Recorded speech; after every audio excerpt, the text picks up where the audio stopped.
As soon as the sun rose over Oberdeen, General Feathermoon and her sentinels brought them out of their lodgings and prepared to escort them to the Night Elf capital. Their journey was a fairly long one, so they were forced to leave early in the morning, and the Night Elves very reluctantly provided Sabakat mounts for the non-Nerubians. Krivax couldn't help but laugh as he watched some of the less adventurous diplomats attempt to get on the back of a giant saber-toothed tiger. Captain Umit and most of the Nerubians decided to stay back on the Waterstrider, the only exception being Krivax's personal guard. The journey to Nighthaven was filled with beautiful sights and gave Krivax and the other representatives a good look at how the Kaldoi lived in harmony with nature. The Kaldoi roads were made of stone and were illuminated by strange structures that looked like small trees with a crown that housed dancing glowing lights among their leaves. As they traveled deeper into the woods on the way to Nighthaven, the trees began to stretch hundreds of feet into the air, and Krivax started noticing wisps in the corner of his vision. They even passed by a tribe of Furbolg, a race of hulking bear people who were allies of the Night Elves and lived peacefully within their territory.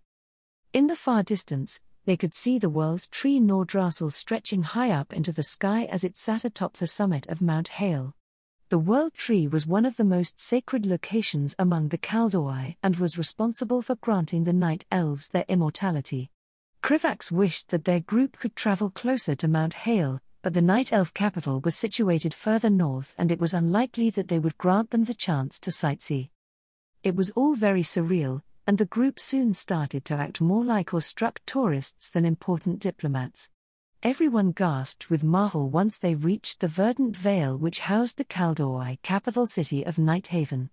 The vale was called Moonglade, and it was just as beautiful as Krivax had expected. A soft luminescence filled the air, reminding Krivax of the Emerald Dream. The vale was surrounded by lush forests with large, elegant trees serving as natural barriers. Their massive trunks were wrapped in iridescent vines that glowed with the same light as the wisps. A massive lake, one which Iranikus identified as Lake Ilunera, could be found in the center of Moonglade, and its water looked more pure than any that Krivax had ever seen. "It's quite beautiful, isn't it?" asked Iranikus as he gazed upon the Moonglade with appreciation. "The Kaldoi have been good caretakers of these lands. The vale has never been defiled by the hands of uncaring mortals or corruptive magic. The Moonglade's reflection within the Emerald Dream is the most sacred place in the entire realm. The Kaldoi are certainly impressive," Varessa murmured quietly. "These trees are way too big," said Trixie, staring up at the canopy. "If I didn't have my goggles, I wouldn't be able to see the top of them." Krivax briefly considered what the world must look like from a gnome's perspective and decided he didn't like the image. "Your awe is understandable, but we must keep moving," said General Feathermoon from atop her Sabakat. She and the other sentinels looked somewhat smug, but quickly got them moving again after allowing them a short break to take in the scenery. "Many of the important priestesses of the Sisterhood have gathered to handle your affairs in a timely manner. It would not be appropriate to keep them waiting." Krivax had the distinct feeling that the Night Elves wanted them to conclude their business and get moving out of their territory as quickly as possible. He very much doubted that a long-lived species like them would have handled diplomatic affairs with this much alacrity under normal circumstances. From what he could tell, there was very little chance that the Kaldoi would permit permanent embassies anywhere close to Nighthaven. A little bit further along the path, they got their first look at Nighthaven, which was much larger than Krivax remembered it being in the game. Built on the other side of Lake Ilunera, Nighthaven was a city designed to blend in seamlessly with nature. Each of its buildings was constructed in a way that meshed with the surrounding woods. From his vantage point, Krivax could see people moving about their daily routines and once again noted that they were almost all female night elves. What a strange society.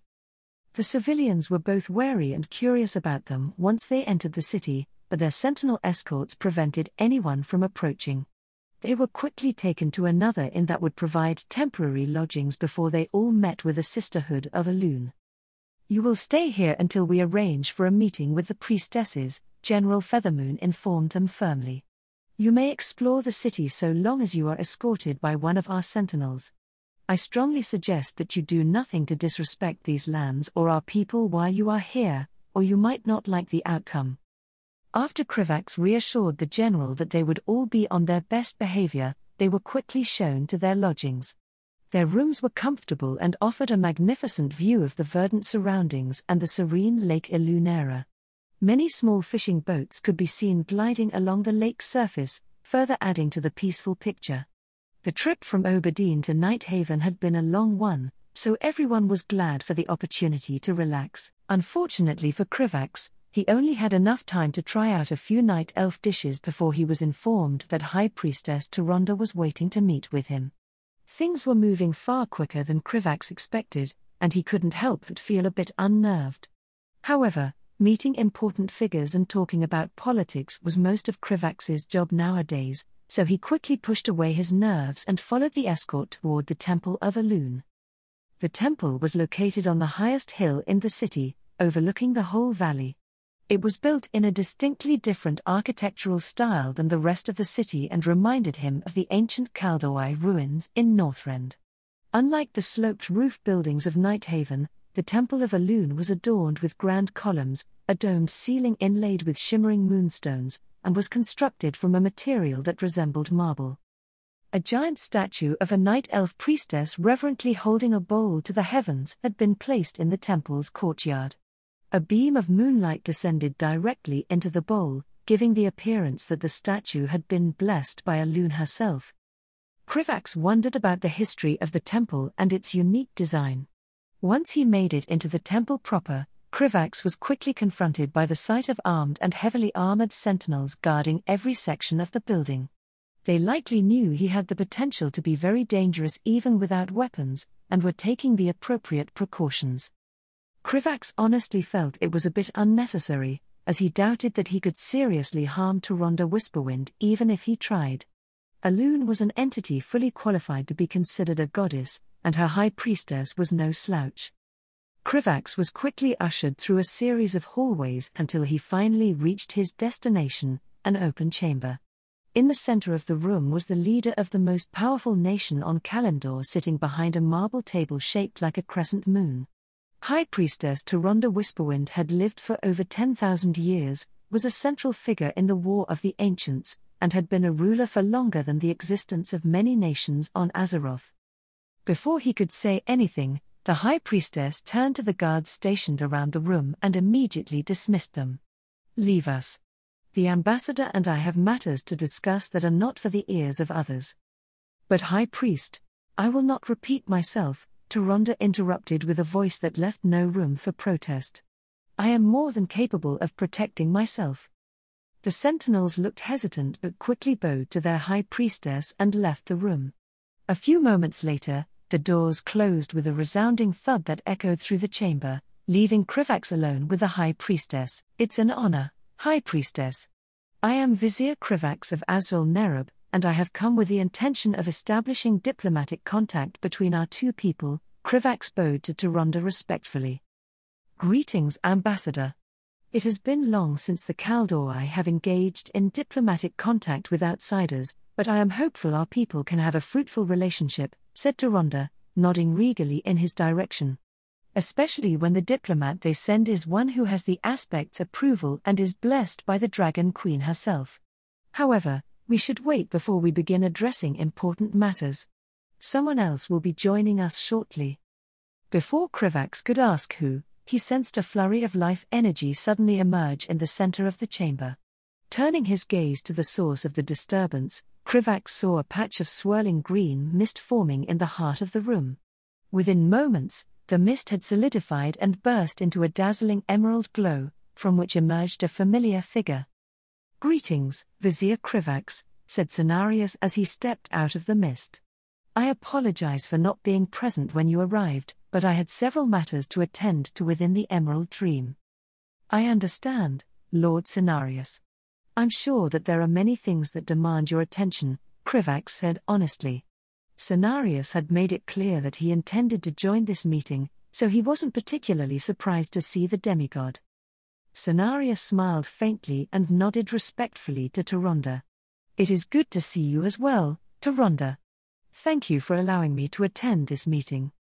You will always be welcome here, Lord Cenarius, said Tyrande, with a slight softening of her otherwise composed demeanor. Will Malfurion be joining us? Cenarius shook his head before his expression became sympathetic. No, he will not. Malfurion is currently attending to his duties within the dream, but he sends his well wishes. Tyrande's lips pressed together in a thin line, but she nodded in understanding before turning her attention back to Krivax. Very well. Then let us begin. If you wouldn't mind, I would like to address a few diplomatic matters between Azrael Nerub and the Kaldoi before we address everything else, said Krivax. He had no doubt that they would have to talk about the aspects, Azeroth's future, and his prophetic knowledge, but he was still here primarily as Azrael Nerub's diplomat. I see no reason why not, Tyrande said, her eyes scanning Krivax. Then I will allow you to begin. What is it that Azrael Nerub wishes from the Kaldoi? As he and Tyrande prepared to talk about diplomacy between their two nations, Cenarius moved to an unoccupied portion of the chamber and made himself comfortable. Since arriving on Kalimdor, Krivax had gotten the impression that he and Ysera were rather disconnected from the workings of Kaldoi society, but the specific details escaped him. Krivax took a deep breath and nodded, arranging his thoughts before beginning. Azrael Nerub wishes to establish an outpost within the Silithus Desert to properly surveil Onshiraj. We view the Kairaji as a potential threat to our kingdom and would like to set up early warning systems, as well as be in a position to respond rapidly if the need arises. The Kaldoi are more than capable of monitoring Onshiraj and have been since we pushed them back into their city, Tyrande pointed out calmly, though her eyes held a steel-like hardness to them. Why should we allow a foreign power to establish a presence in Silithus, especially one with such a close relationship to the Kairaji? There are many among my people who say that you are not to be trusted and that your assistance is unnecessary, or at worst actively harmful. But you know that to be wrong, Krivax immediately countered. The Kairaji are going to begin stirring within the next 2 decades. When that happens, are you sure that you want to push them back alone? The Dragonflights have committed themselves to fighting Onshiraj when the time comes. Do you truly believe that your aid is necessary? Tyrande raised an eyebrow, her gaze unwavering. Azrael Nerub's forces might not be necessary, but they would be extremely helpful. We more than any other nation are prepared to face the endless swarms of the Kairaji, who have doubtlessly prepared their forces since their imprisonment specifically to fight your people and the Dragonflights, Krivax said confidently, knowing his words to be the truth. It would be foolish to deny our assistance out of distrust. Ysera has almost certainly informed you of how we fought against the Horde and turned away from the old gods. Tyrande remained silent for several moments before she finally responded. I should make it clear to you, Nerubian, that while I find myself agreeing with your arguments, there are many among my people who would not look kindly on your people. Fandral Staghelm most of all will oppose your request. Your similarities to the Kairaji themselves are obvious, and thus I find myself seeking a compromise. That made sense to Krivax. The High Priestess obviously knew far more about the situation than most thanks to her connection to Ysera, but she still needed to care about the sensibilities of her people. Azrael Nerub is willing to compromise, so long as our primary goals are met, Krivax asserted. The directive given to him by the High King was simply to negotiate for an outpost that could serve as an early warning. I will need to discuss the matter with my advisors before we can put forward a final proposal, but I know them well enough to judge what they would eventually decide on, Tyrande said thoughtfully after a few moments. Your outpost would be allowed, but with limitations. It will be permitted to house no more than a specified number of personnel. It cannot be used as a platform for any form of territorial expansion, and it will be subject to periodic inspections by our sentinels. Do those terms sound like they would be acceptable to your High King? Krivax considered the offer for a moment before responding. That would depend on the number of personnel allowed, but the rest sounds acceptable. Azrael Nerub won't accept a situation in which we are ostensibly allowed an outpost only for it not to be allowed enough resources to function. The High King had made it clear that Azrael Nerub was willing to go to take. Extreme action if the Kaldoi didn't allow them to properly surveil the Kairaji. The kingdom considered the old gods an existential threat and would go to any lengths necessary to manage that threat. Then we are in agreement. I will speak to my advisors and present you with a formal agreement before you leave these lands, said Tyrande, nodding decisively. What other matters would Azjol Nerub like to bring to my attention? We intend to establish a portal on Kalimdor to add to our portal network. In exchange for your help in choosing and securing a location for this portal, Azjol Nerub is prepared to allow you limited access to our network. By now, Azjol Nerub had established the most expansive portal network on Azeroth and was well positioned to maintain that advantage. The ley lines required for efficient portals from the eastern kingdoms to Kalimdor mostly ran through Northrend, so other nations would find it difficult to catch up. Krivax could see that Tyrande seemed a bit skeptical, so he hastened to continue. I understand that your people have a certain amount of wariness toward arcane magic, but you should understand after speaking to Ysera that access to our portal network will be a great boon to your people. The Kaldoi will soon need to become far more active in the world than they previously were. Whether they want to or not, Krivax thought but didn't say. Any such portal would need to be opened away from our lands while also being heavily regulated, Tyrande agreed somewhat reluctantly. Krivax couldn't help but be curious about how she personally viewed the future of Azeroth and her people. While we acknowledge the potential benefits of such a portal network, we will not allow the open use of arcane magic by a foreign power within our lands. Not after the War of the Ancients, Krivax thought it was nonsensical for the Night Elves to blame arcane magic for Azshara's and the Highborn's actions, but he didn't bother arguing with her. Trying to change an opinion that someone has held for over 10 millennia seemed like a fool's errand. That is acceptable, said Krivax. Dalaran heavily regulated their portal to Inkilla as well, so it was to be expected. The portal will mostly be used to transport important officials or diplomats to Kalimdor when necessary. Azjol Nerub also wanted to keep in touch with the Kaldoi in case they spotted the necromancer they were expecting to show up. Krivax knew that the aspects would be looking everywhere for the Lich King both whenever and wherever he arrived on Azeroth. Now that they had gotten the relatively simple matters out of the way, Krivax took a deep breath as he prepared to move on to the more contentious issues. I suppose then that we should talk about the orcs, and their potential placement on Kalimdor, said Krivax. I was wondering when we would come to that, said Tyrande, her voice growing steely as she leaned back in her chair. Tell me, Vizier Krivax, how much of this request comes from Azjol Nerub and how much of it comes from yourself? I find it hard to believe that your people are so radically different from the Kairaji that they would particularly care about the fate of those creatures. Krivax hid a wince as he considered his response. He wanted to lie, but the High King hadn't become any more concerned about the orcs than he had been since the end of the war. He must have been silent for too long because Tyrande continued before he could respond. I thought as much. I've spoken with Ysera about the creatures and I'm disinclined to allow them on Kalimdor given the threat they could pose. Even if they are freed of the taint of fell magic, according to your visions, they caused immense harm to our people when they settled on Kalimdor. Krivax could feel his hopes crumble at the High Priestess' response. No matter where he turned, it seemed like nobody was willing to accept having the orcs anywhere near them. He understood perfectly well why that was, but it was very disheartening. For the first time since their conversation began, Cenarius spoke, his powerful voice resonating throughout the room. High Priestess, I have given this matter some thought and believe that we should not dismiss it out of hand. A flash of surprise passed through Tyrande's expression as she turned to Cenarius. How could you say such a thing after hearing what they would have done to our forests? To you?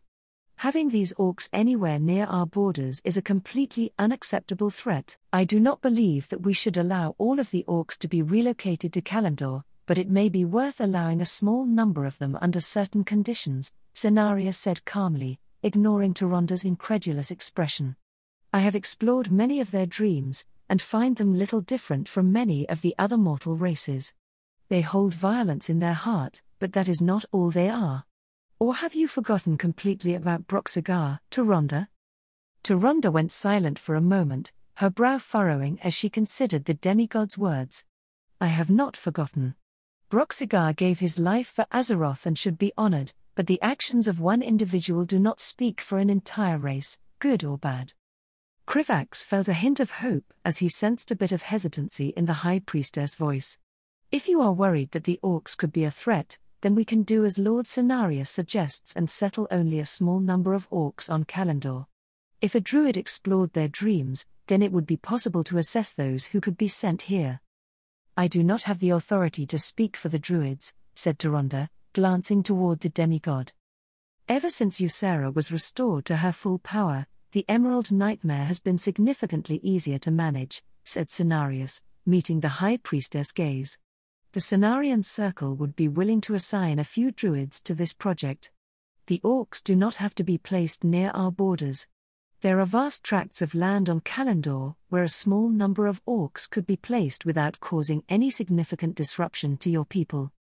Tyrande fell into a pensive silence as she considered Cenarius' words.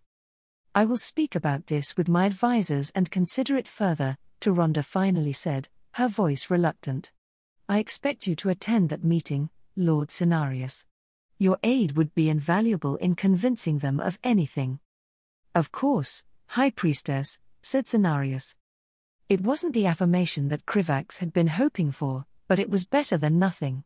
The internment camps were a burden for the nations funding them that couldn't be shouldered forever. As much as people didn't like it, there would eventually have to be a solution to the problem. Krivax was pulled out of his thoughts by Tyrande's voice, all her previous hesitancy gone. You have asked much of the Kaldoi, Ambassador. It is time that we ask something of you in return. Krivax straightened as he looked down at the High Priestess. If there is an issue that is within my power to help with, then I would be glad to do so. Tyrande hadn't actually outright agreed to any of his or Azrael Nerub's requests, but she did seem relatively agreeable. Politics was a game of give and take, so it was natural that he should offer some assistance in return. Cenarius has informed me that he explained to you some of our politics, said Tyrande. It is also due to this and your status as a prophet approved of by the aspects that I am willing to inform you that I intend to free Illidan Stormrage from his prison. Krivax felt a jolt of shock at Tyrande's declaration. He certainly hadn't expected the High Priestess to make such a decisive decision regarding Illidan. She had only freed him in the original timeline due to the Burning Legion's attack on her lands. A glance at Cenarius showed that the demigod was not particularly surprised by the news. I see. How does this relate to me, High Priestess? Krivax asked curiously. As you are aware, Illidan is currently under the custody of the Watchers, an organization whose loyalty belongs primarily to Maiev Shadowsong, Tyrande explained. She will not accept the betrayer's release and will no doubt attempt to use this to turn opinion against me. With Staghelm's assistance, she is very likely to have some success. As a result, I cannot risk making any more politically unpopular decisions, such as sending sentinels beyond our land to confront the Centaur and aid the Tauren. It took a moment for Krivax to understand what the High Priestess was implying, but when he did he couldn't help but be surprised. You want Azrael Nerub to deal with the Centaur? I'm sorry, but I sincerely doubt I could convince my superiors to engage in a foreign war that is unlikely to ever directly affect us. There is no need to go to war with the Centaur, Tyrande immediately refuted. They are already fighting each other. The Tauren simply need to be brought to safer lands while the Centaur tribes destroy themselves. By the time they once again become a threat to the Tauren, I should hopefully have dealt with Shadowsong and Staghelm enough that I can afford to send aid. You have been blessed with the power of Alexstrasza, so this should be well within your ability. The High Priestess wasn't completely wrong. Over the past year, Krivax had grown much more familiar with the power he had been granted and could honestly say that he was very powerful. Not only that, but he had completed his Golem project, which would be a big force multiplier on top of his personal power. Still, he was a single person. It would definitely be a risk if he confronted the Centaur with only his personal guard and the few combat-capable representatives from the Eastern Kingdoms willing to join him. The Tauren deserve our aid, Tyrande said softly. I regret that I did not become aware of the severity of their suffering sooner. If you decline, I intend to help them regardless of the risks, but you would be doing both myself and the Tauren a great favor if you agreed. If I do agree to this, is there any help that you could give me? Krivax asked hesitantly, eyes shifting between Tyrande and Cenarius. I could discreetly send a few sentinels for the purpose of guiding you, but little more than that without drawing Shadowsong's attention. She is far too clever for her own good, said Tyrande, grimacing slightly. Krivax turned to Cenarius, who only looked at him apologetically. Most of my efforts in recent times have been dedicated to combating the nightmare and finding Xavius, and I cannot afford to deviate from that endeavor. Also, I would prefer not to be forced to kill my son's progeny if possible. Krivax could understand that. From the big picture perspective, dealing with Xavius was definitely the most important thing Cenarius could be focusing on. Seeing no other option, Krivax sighed before giving his response. He'd always intended to do something about the Tauren, but he hadn't expected that something would come in the form of him personally going to save them. Very well. I will help escort the Tauren away from the Centaur and to a safe location. For the first time since he'd met her, Krivax saw Tyrande smile. It was a pleasant sight, and he had the impression that it didn't happen very often. Thank you, Vizier Krivax. I will not forget this. Slightly flustered by the High Priestess earnestly, he turned the conversation back to more mundane diplomatic matters. For the rest of the meeting, the two of them discussed subjects such as the potential for trade, permanent ambassadors, and the creation of a Kaldoi to Nerubian dictionary. Tyrande also asked several questions about his visions, especially in regard to Illidan's Stormrage and the future of her people. That conversation was very similar to the one he had with Cenarius, and most involved him repeating information that he had already shared. By the time he left, Krivax had developed a good deal of respect for the High Priestess. She seemed unfailingly dedicated to the betterment of her people and seemed like a good ruler overall. But more than anything, Krivax felt a sense of excitement growing within him. He hadn't had the opportunity to fully flex his newfound power, and this impending mission to help the Tauren seemed like the perfect opportunity. Malygos was expressionless as he watched the scene being displayed in his personal scrying mirror. It had taken some effort to develop a spell capable of scrying Corialstras while he was on Draenor, but the connection between the two worlds maintained by the Dark Portal was strong enough for him to exploit. It had become even easier after Medivh had been successfully resurrected and shared his knowledge of the Twisting Nether. Malygos had already learned many useful things from the mortal, and he intended to make great use of his newfound knowledge. Especially now that Corialstras had successfully discovered the location of the Draenei and initiated contact with them. The Draenei are quite the interesting species, don't you think? Malygos snarled in annoyance as he turned to Nozdormu, who had brazenly appeared within his personal lair in his mortal form without invitation. He had tried everything he could think of over the years to ward against his brother's chronomancy, but attempting to best an aspect in their own domain was an endeavor doomed to failure. What do you want, Nozdormu? You appearing before me is never a good sign. What catastrophe are you here to prevent this time? Malygos was somewhat surprised when Nozdormu immediately denied his accusation. There are no such catastrophes this time, brother. I merely wish to talk with you about a few matters. So tell me, how do you feel about these Draenei? They are quite impressive, no? Malygos knew his skepticism must be obvious as he studied Nozdormu, but his brother merely smiled placidly up at him as he waited for an answer. With a scoff, Malygos decided that attempting to guess Nozdormu's true intentions wasn't worth the effort and turned his attention back to the mirror. Corialstras was currently meeting with the leader of the Draenei, the one they referred to as Prophet Felon.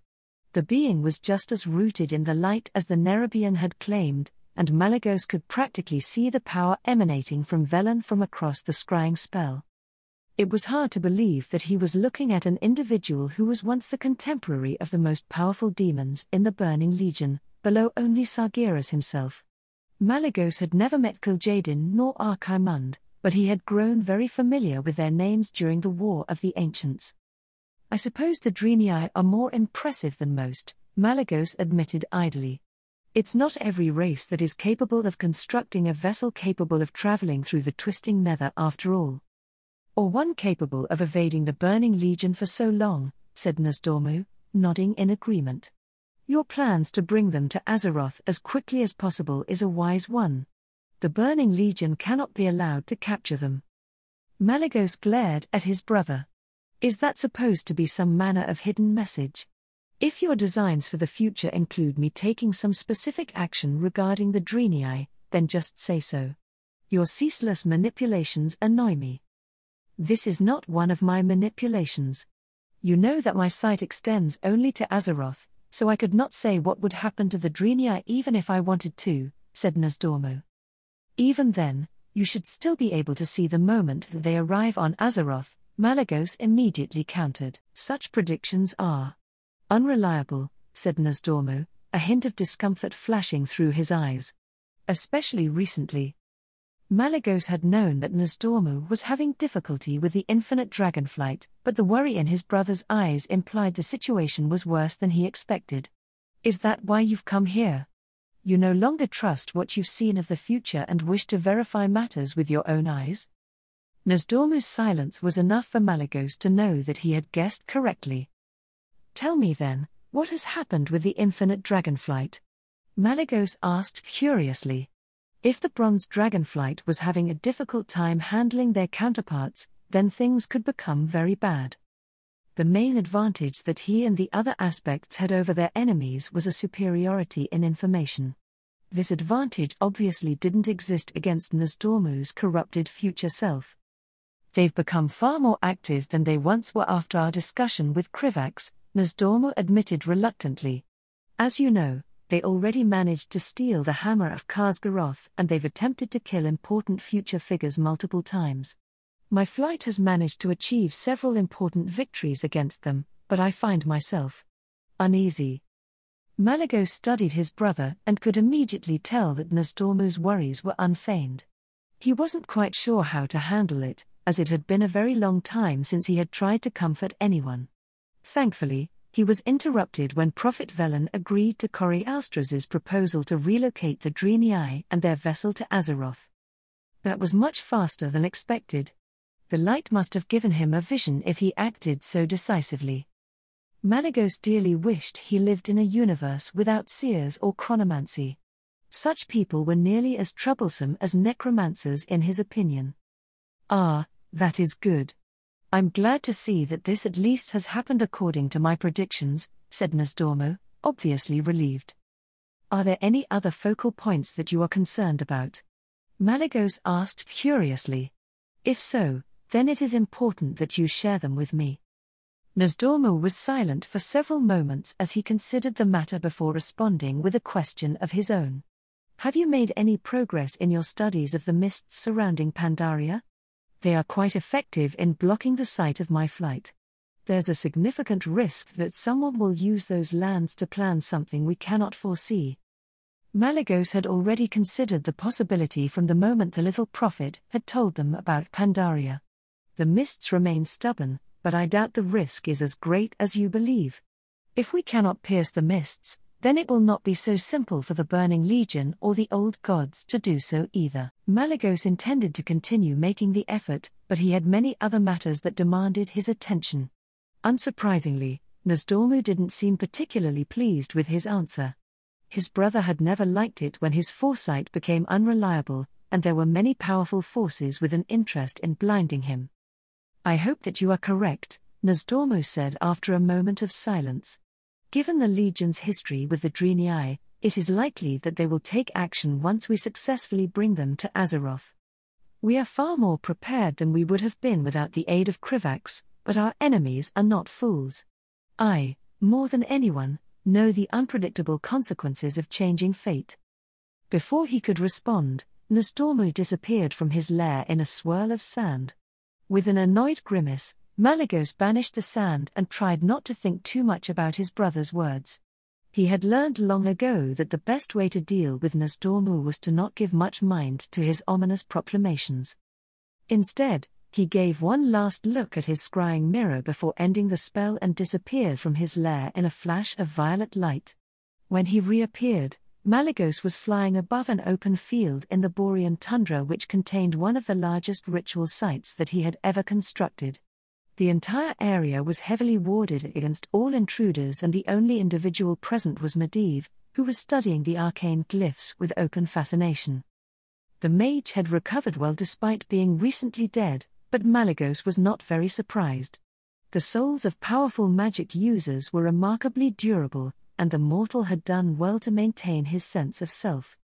"You truly are worthy of your title, Aspect of Magic," Medivh commented, his gaze still on the intricate web of glyphs and energy lines laid out on the field.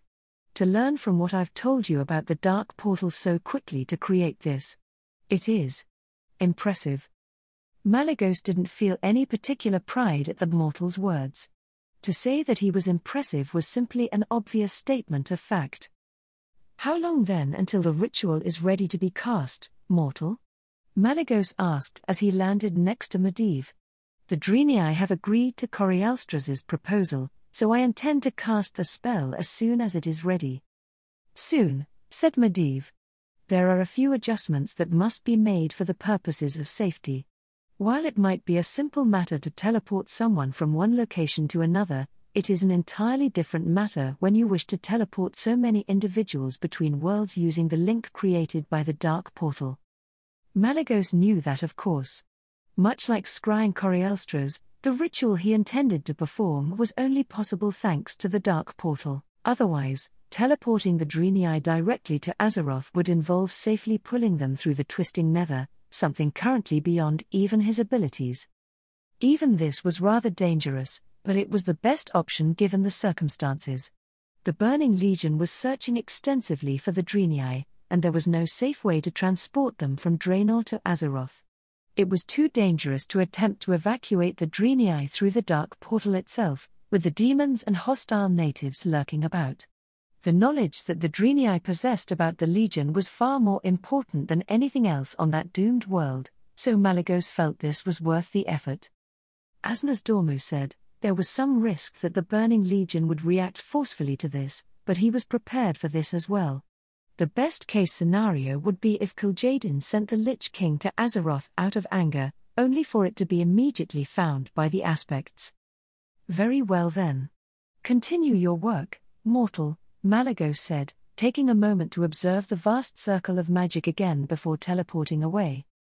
There were several other projects that he needed to inspect, and then Malygos would perhaps return to the Nexus and visit the recently hatched whelps. After all, he had a feeling that he would soon be too busy to spend much time with the next generation of blue dragonflight. "Are you certain that this is wise?" Crossus asked cautiously as he observed the strange white monolith that dominated the region of Draenor the locals referred to as Nagrand. The vessel used by the Draenei to traverse the twisting nether and arrive on this world resembled a massive crystal mountain. Given the many spirits he could sense drifting around the structure, it was no surprise that the orcs called it Oshugan, or Mountain of Spirits.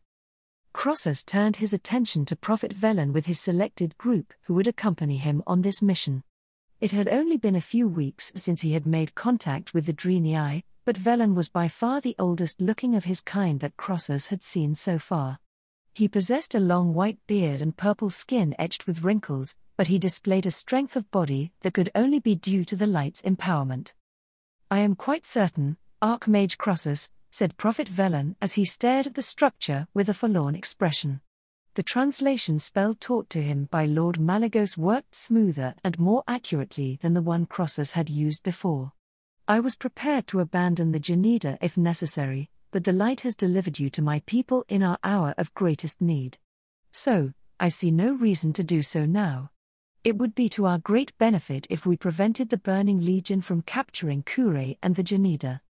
Geneda was how the Draenei referred to the transdimensional ship, and Kure was the Naru that was currently trapped inside. Crossus agreed with Velen that bringing the Geneda to Azeroth would be a great victory, but it was not without risks. "The demon presence on the ship is likely to be significant," said Crossus as he observed the subtle ward of fell magic erected around the structure. While it was designed primarily to prevent spirits from leaving or Kure from making contact with the outside world, the ward would also alert any demons inside when they breached its perimeter. Your people will need your leadership once they are transported to Azeroth. Risking your life in such a direct assault could result in catastrophic consequences. Velen's gaze did not waver from the Janida, and his expression hardened with resolve. My people need hope more than anything else, Archmage Crossus. If we can secure Kure and the vessel that kept them safe for millennia, we give them not just hope, but a future as well. It is a risk I am willing to take.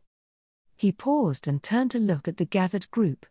It is not my intention to recklessly endanger myself or those who have put their faith in me. We will approach this mission with caution and strategy. We will work together as we always have, and light willing, we will prevail. Crossus took in the expressions of the gathered Draenei and could not see the slightest hint of fear in any of them. In the short time that he had known them, it had become clear to Crossus that these people had been honed by countless hardships directed toward the Draenei by the Burning Legion. Since the Draenei encampment was far from the Janida, Crossus was only able to bring as many as he was able to carry on his back. Despite this, he had no doubt that these few elite warriors would be enough to purge the structure of its demonic occupants. With a sigh, Crossus acquiesced. Very well. I suppose then that we should go over our strategy one final time so that there is no miscommunication. One of the Draenei paladins, a hulking man in shimmering armor and carrying a crystalline warhammer, stepped forward.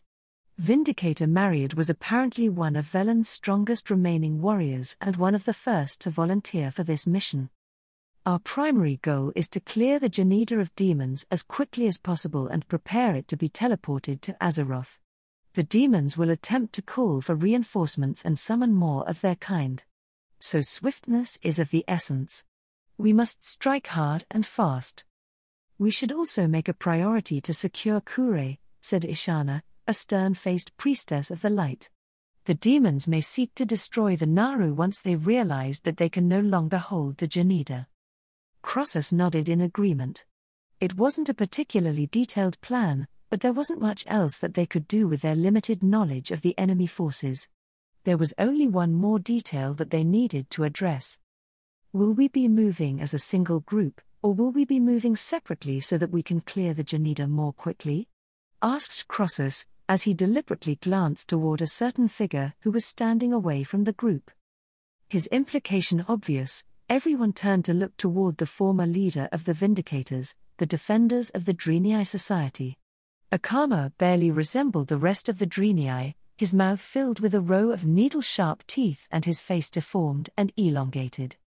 According to Velen, the broken were Draenei who had been corrupted by the foul magic of the Orc warlocks when the Draenei's former capital city of Shatrath was besieged. Akama and the broken had been exiled from Draenei society due to prejudices caused by their loss of the innate ability to wield the light. However, Prophet Velen had called for the broken to be brought back to the Draenei's hidden camp, in a marsh on the coast of the Zanga Sea, once Crossus had offered the Draenei way off Draenor. I will move alone and clear the upper portions of the Janida, said Akama, his voice rougher and more gravely than that of any of the other Draenei. Vindicator Mariad is correct. We must move swiftly, and we cannot do so if half of you are too busy watching me while expecting a blade in your backs. Crossus noticed a mixture of relief and shame flashing across the expressions of the gathered Draenei, but nobody voiced an objection. There would come a time when the Draenei would have the opportunity to fix the fissures in their society, but that time was not now. Once we are prepared, I will inform Lord Malagos so that he can begin the ritual to transport your people to Azeroth, Crossus said, cutting through the awkward silence that followed Akama's words. The spell will cause a disturbance to Draenor's ley lines capable of being felt by any skilled magic user on the planet. The Burning Legion is likely to develop countermeasures against this once they have fully realized what has happened, but your people and the Janida should be far away from here by that point. Crossus could see the overwhelming relief that overcame the Draenei at the reminder that they would soon be away from Draenor. He couldn't even begin to understand the scale of torment they must have endured on this cursed world. Croesus had already quietly evacuated several other native groups across to Azeroth over the past year, and they had all been glad to leave. However, the Draenei were the largest group and had suffered the most at the hands of the Horde. "My people owe you and those on Azeroth a debt that can never truly be repaid," Velen said, his voice overwhelmed with gratitude. "You are wrong," Croesus said immediately, shaking his head. "Your people can repay us by aiding us against the Burning Legion, but we can speak more on that later. We cannot afford to waste any more time." The prophet nodded in agreement. "You are correct. My people and I are ready to face the demons within Genida at any time. Please inform your leader to begin the ritual to transport my people to your world once you are ready." Seeing no reason not to do so, Croesus nodded in turn and began casting the communication spell that would put him into contact with Lord Malygos. It was amazing to him that such a spell could function across worlds, but that was to be expected from the aspect of magic. After a few moments, Croesus could hear the irritated voice of Lord Malygos echoing in his mind. "Corialstras? What is it? Are those Draenei finally prepared to leave that demon-infested world of theirs?" "Yes, they are, Lord Malygos," Croesus quickly confirmed. "We are currently preparing to purge the Genida of demons and will begin as soon we feel the arcane aftershocks of your spell." "Humph. Then I will begin casting the spell now. Contact me again once you've secured the vessel and used the artifact I provided you to prepare it for transportation." Without waiting for a response, Lord Malygos terminated the mental connection. Croesus turned to the Draenei and quickly updated them on the situation. The Draenei murmured words of acknowledgement and began making their final preparations for the fight ahead. Croesus had significantly overestimated how long it would take Lord Malygos to complete his spell, and it wasn't long before everyone flinched in surprise as the ley lines of Draenor shook. The feeling reminded him much of the dark portal's opening, though somewhat less dramatic. After the disturbance ceased, Croesus gave a curt nod to Velen, who turned to the gathered Draenei. "May the light protect us," Velen murmured as he raised his staff, and a soft glow washed over them all. Croesus could feel the light bolstering his courage and banishing any hint of exhaustion as he called upon his own magic to begin casting defensive spells over himself. When their final preparations were complete, Prophet Velen once more called upon the light and shattered the fell ward around the Genida. Vindicator Mariad began quickly leading them from the front through the crystalline tunnels that would take them to the vessel's interior. As they traveled further, Croesus could sense the ambient magic gradually growing more corrupted by the Burning Legion's foul fell magic. The group charged through the tunnels, and it wasn't long before they entered the Genida. Croesus was immediately struck by the strange nature of the vessel's hallways, constructed with an unusual combination of metal and crystals. Croesus observed ruefully that they were too small for him to shift to his true form as they were confronted by their first demon. The winged creature was similar to most sapient races on Azeroth in that it had 2 arms and 2 legs, but that was where the similarities ended. The demon's head was surrounded by 6 twisted horns, and its torso contained 2 eyes and a gaping maw that spewed forth fell magic as the creature rushed forward on cloven hooves. "Terrafiend!" shouted Vindicator Mariad, his eyes filled with fury as he charged the demon with his crystalline warhammer raised. The demon thrust a jagged sword and released a stream of fell fire from its torso mouth that would have incinerated a common warrior. Vindicator Mariad merely danced to the side of the incoming blow, protected from the fire by the light, and swung his warhammer with enough force to decapitate the demon in a single blow. "They know we are here now," Priestess Ishana murmured as the creature collapsed to the floor. "Then we should move quickly," Croesus said, shaking off his surprise as to how quickly the demon was dispatched. "Akama, you show." Croesus turned to search for the broken, only to realize that he had already left, presumably to begin clearing the Genida's upper floors. "Akama has never been one to waste time," Prophet Velen said with a light chuckle. "Let us get moving. I can hear Kure calling for our aid." With that, the group broke into a fast sprint towards the lower chamber where the Naru was being held. The demons charged at them with reckless abandon and did everything they could to slow their progress, but they had clearly been unprepared to stand against an archmage and the Dreniai's most powerful warriors. The demons varied in strength and size, from gnome-sized cackling imps to the magic-devouring fellhounds. The imps were nuisances, flooding the halls as they flung tiny fireballs from every direction that forced Crossers to summon arcane barriers around the group. The fellhounds were more dangerous. Their magic resistance posed a notable threat to Crossers in his mortal form, but Mariad was able to make short work of them with his warhammer. Prophet Velen was also able to quickly heal any wounds they sustained and regularly cleared the hallway of demons with bursts of light. Only the Terrafiends truly caused them significant issues, as they were deceptively cunning and didn't hesitate to take advantage of distractions caused by the lesser demons. As they progressed further into the Janida, Crossers suddenly spotted a Terrafiend emerging from a hallway they had just passed, its hideous form lunging toward Ishana with its maw wide open ready to devour her. Realizing that he couldn't intercept the Terrafiend with a fireball without hitting Aishala, Crossers swiftly cast a geomancy spell that he had learned from the Nerubians. Moments before the demon could devour the Dreniai priestess, one of the hallway's crystals extended from the ground and skewered the Terrafiend through its maw. Aishala looked back in surprise before turning to look at Crossers with a grateful expression. "Thank you, Archmage." Crossers nodded in acknowledgement but quickly turned his attention back to the fight. Their progress was slow and the numerous demons continued to attack them on their path, but Velen's light kept them strong as they moved forward.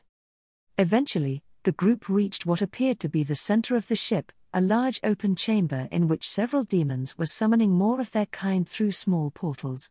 Kure, a being of floating scintillating crystals, was constantly emitting a sense of pain and despair. The Naru's light was far dimmer than Crossers expected.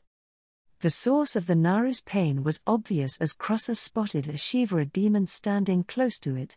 The creature resembled an unnaturally tall female elf with 6 arms holding cruelly curved blades. This particular Shivara was channeling fell magic directly into Kure in an obvious attempt to corrupt the Naru. The more dangerous demon, however, was the one standing next to the Shivara, Defilers.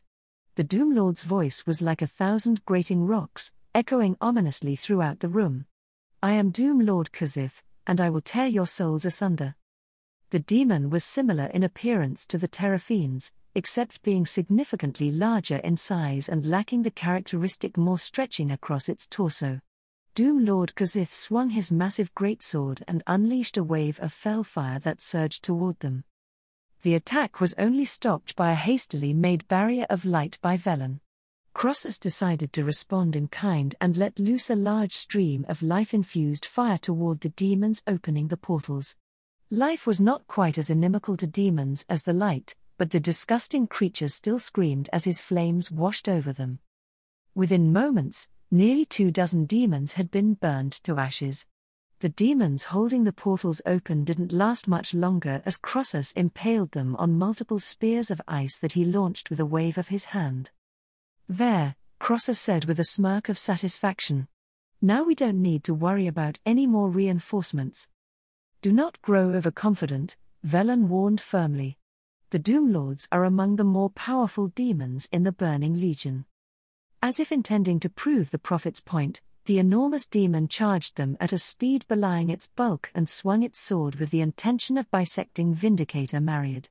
Crossers erected his strongest arcane barrier to deflect the blow and was shocked when the barrier started to crack. Such a barrier was strong enough to sustain multiple blows from most fully grown dragons, yet the Doomlord had nearly destroyed it in a single hit. Vindicator Mariad didn't hesitate to take advantage of the opportunity given to him and let loose a furious roar as he struck the demon's knee with his warhammer. Doomlord Kazith grunted in pain but wasn't otherwise harmed. Before it could react, Crossers cast another spell that teleported himself and the rest of the group to the other side of the chamber. Properly repositioned, Crossers released a barrage of arcane missiles at the 2 remaining demons as Vindicator Mariad attacked the Doomlord to keep it away from the rest of the group. Velen and Aishala joined in, alternating between casting powerful defensive magics and healing any wounds Mariad sustained from the demon. The Draenei proved why he was one of his people's strongest warriors as he deftly weaved between the Doom Lord's vicious attacks while retaliating with light-enhanced strength. Eventually, the Shivara must have realized that it wouldn't be able to corrupt the Naru in time because it quite suddenly lunged toward Mariad with all 6 of its blades swinging toward the Draenei's back. Crossus attempted to skewer it from its blind spot with a geomancy-controlled crystal, but the Shivara dodged the blow with supernatural intuition. Just as he was about to cast another spell, the Shivara was suddenly stopped dead as a Karma emerged from the shadows and buried his sickle-like weapon into the creature's skull. What good timing, Crossus thought with relief as the broken Draenei immediately threw himself at the Doom Lord. From there, the outcome of the battle was inevitable as they all turned their attention to the last remaining demon. The Doom Lord was a formidable foe, but there was little that it could do against Velen's overwhelming strength in the light. The prophet constantly created barriers of light to shield his followers and healed any wounds that they sustained the instant it occurred. All the while he shone with a brilliance that bolstered them and weakened the demon. In one instance, Doom Lord Kazith struck Mariad with a blow that nearly removed his arm, only for the wound to be healed a moment later.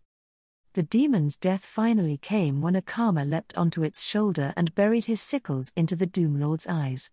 As it screamed, Vindicator Mariad slammed his warhammer into the demon's side, throwing it off balance. Crossus didn't hesitate to follow up by summoning a cloud of frozen mist around the demon that quickly transformed into hundreds of icy insects that tore at its flesh. Velen and Aishala joined their efforts, bathing Doom Lord Kazith in pure light. The demon let out a guttural scream as it writhed in agony. Eventually, the creature stilled and silence fell over the chamber, save for the calming chimes being made by the Naru. "Is everyone all right?" Crossus asked, looking over the Draenei. "We are all well, Archmage Crossus," said Prophet Velen, his voice distracted as he made his way over to the Naru. Velen placed his hand on one of the floating crystals that made up the entity's body, a light shimmering between his fingers. Kurei's light began to pulse more strongly, but it was obvious to everyone that the Naru was not in a good condition. "Kurei has been severely weakened and is still at risk of falling to the void," Velen said gravely. "We must act quickly to teleport the Janida to Azeroth so that we may give them the help they need." Prophet Velen had warned Crossus that the Naru had a tendency to be corrupted by the void once they were completely drained of their light. He didn't quite understand the magical principles involved, but Velen claimed that they would be able to heal the Naru with the assistance from more practitioners of the light. Crossus wasn't too concerned about the matter, as the aspects should be more than capable of handling the situation even in the worst-case scenario. "Understood," said Crossus as he reached into his spatial bag. "I will begin preparing the Janida for transportation." Fortunately, Lord Malygos and Keeper Archidas had prepared a device capable of instantly creating the ritual circle needed for the teleportation spell. Creating a complex ritual circle manually around a structure as large as the Janida would have taken far too long otherwise. The device was a compact orb made of pure Titan steel, and adorned with various gemstones imbued with magical properties. Its construction was a marvel that could have only been created by a being like Keeper Archidas. Elegant small runic inscriptions invisible to the mortal eye covered every inch of its surface. Crossus channeled his magic into the device, causing the gemstones to begin glowing. A low hum resonated from the sphere until it suddenly soared upward and positioned itself in the center of the chamber. It then began to spin, its glow intensifying, before releasing a surge of arcane magic that rippled outward and etched various glyphs into the entire vessel. Crossus could recognize many of them as glyphs symbolizing teleportation, protection, and stabilization. With the Janida prepared for transport, Crossus once again cast the spell to contact Lord Malygos. "Ah, Corialstras. It's good that you finally contacted me. I had begun to believe that you had fallen to the demons. I wasn't looking forward to watching Alexstrasza sulk after another of her consorts died." Crossus ignored the aspect's morbid words and quickly gave his report. "I apologize, Lord Malygos. The demons were stronger than expected. The Janita has been prepared for transport and is ready to be brought to Azeroth whenever you desire. Good. The rest of the Draenei are wandering around like lost whelps and I already grow tired of them. I am preparing the spell now. The information being given to me by the device tells me that the vessel is larger than expected, so this may take some time. Without wasting another moment, Lord Malygos severed the mental link. Crossus wasn't too worried about how long the spell would take considering that Lord Malygos could transport the vessel at all. Prepare yourselves, everyone, Crossus said to the Draenei. The spell to bring the Janita to Azeroth is underway. The Draenei gave a round of acknowledgements before huddling around Prophet Velen and the Naru. Crossus was unsurprised to notice that they seemed much less suspicious of Akama than they were before. After several minutes of waiting, the arcane glyphs along the Janita began to glow with increased intensity and the ambient magic started to grow more turbulent. As the spell reached its peak and was about to activate, Crossus was a tad startled to hear Prophet Velen chuckling softly. "Does something amuse you, Prophet?" Crossus asked curiously, raising any eyebrow at Velen. "Oh, I'm simply imagining how Kil'jaeden will react once he realizes what has happened," said Velen with a sad smile. "He must have believed that he finally managed to corner and be rid of us. He will be quite furious when he realizes otherwise." Crossus wasn't quite sure how to respond to that, but thankfully he didn't have to. A loud hum filled the chamber and quickly increased in volume, becoming almost unbearable as the glyphs began to grow even brighter. The Janita itself seemed to vibrate until the entire vessel was suddenly bathed in a bright light that could be seen across the entire Grand Plains. When it finally dissipated, there was nothing left where the massive monolith had once stood aside from an equally massive crater. "Explain it to me again, Sathrovar." Kil'jaeden's voice was deceptively calm as he spoke to the Nathrazim he had assigned to carry out his will on Draenor. However, anyone who knew him would already be doing their best to flee his presence at the wrath smoldering in his eyes. His clawed, scarlet hands gripped his felsteel seat until cracks appeared and his two demonic wings quivered with barely restrained power.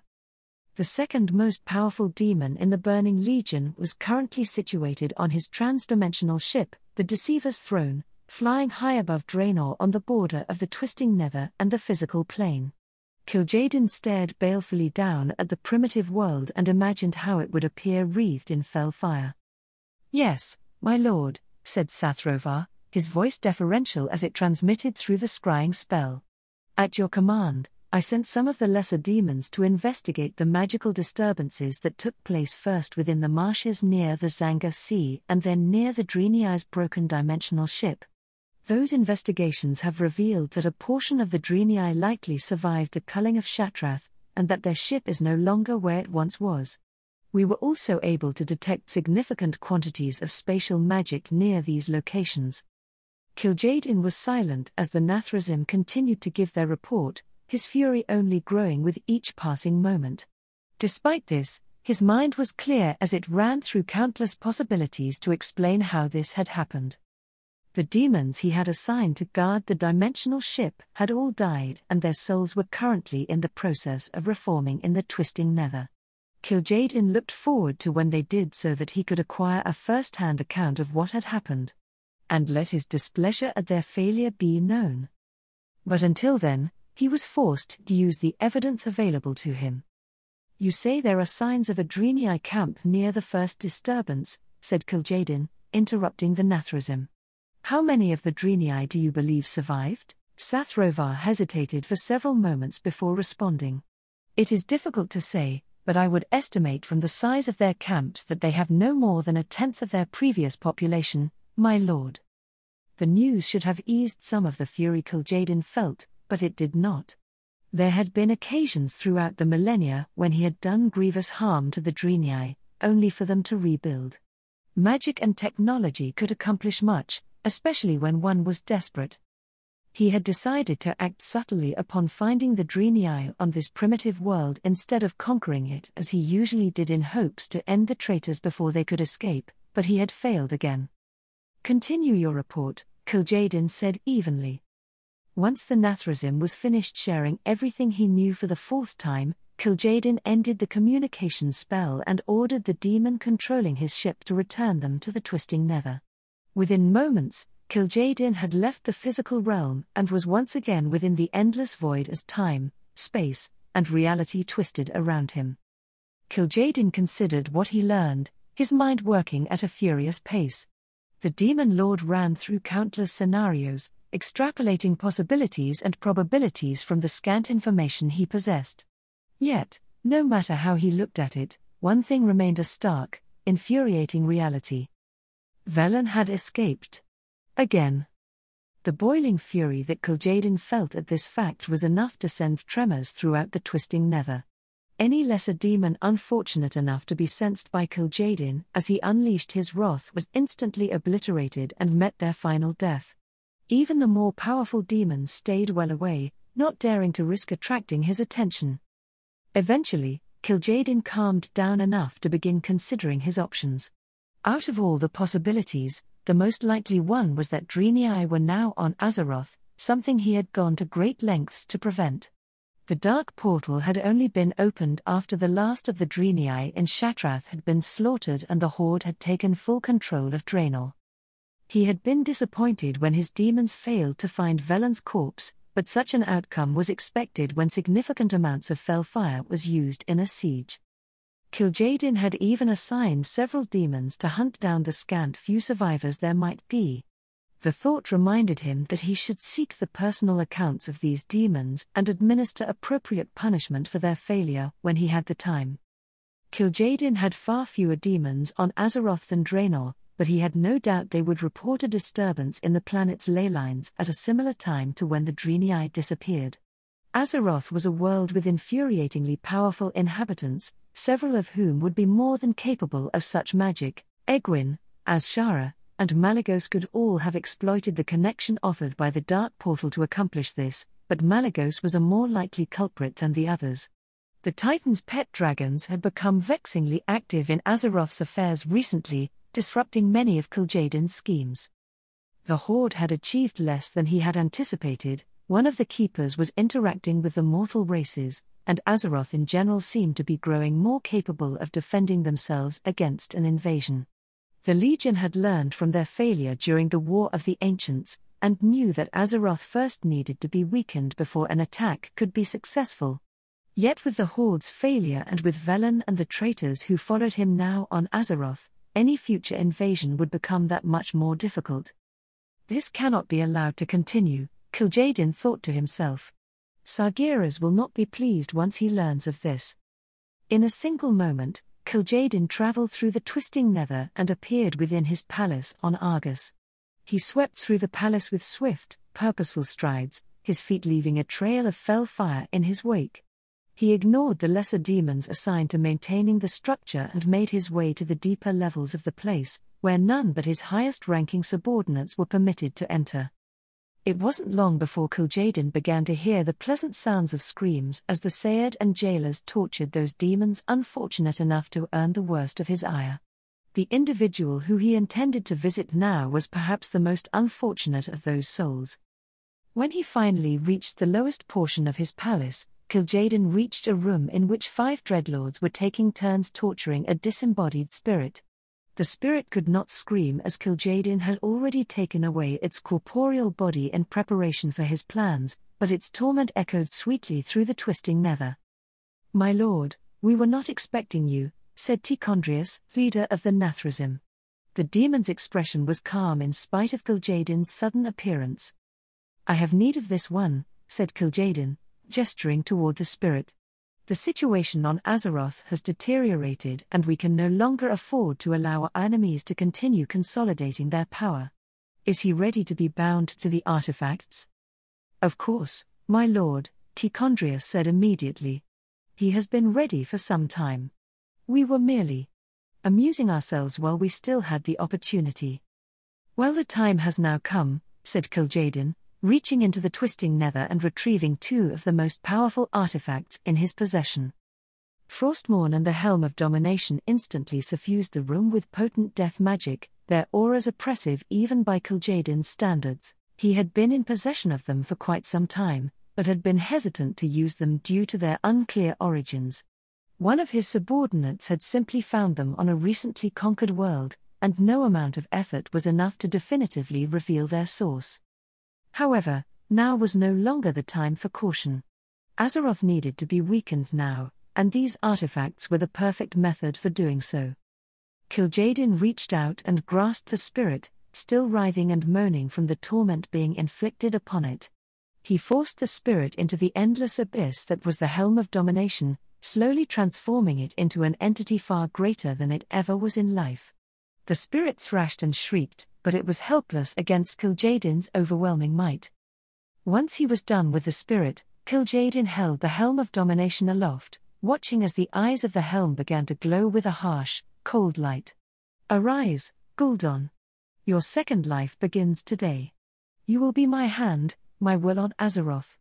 You will bring ruin and despair to the denizens of that world, and in doing so, prepare it for the coming of the Burning Legion." Even though the Lich King was far more powerful in its current form, the former Orc warlock cringed back in fear from Kil'jaeden. He had thoroughly enjoyed the look on Gul'dan's face when the Orc realized his soul had been suffused with enough fell magic for him to be reborn in the twisting nether. He was not nearly so brave in his defiance once Kil'jaeden got his claws into him. It would have been a kinder fate if the aspect of magic had torn Gul'dan's soul to pieces, but Malygos had either not been feeling kind or didn't think it worth the effort.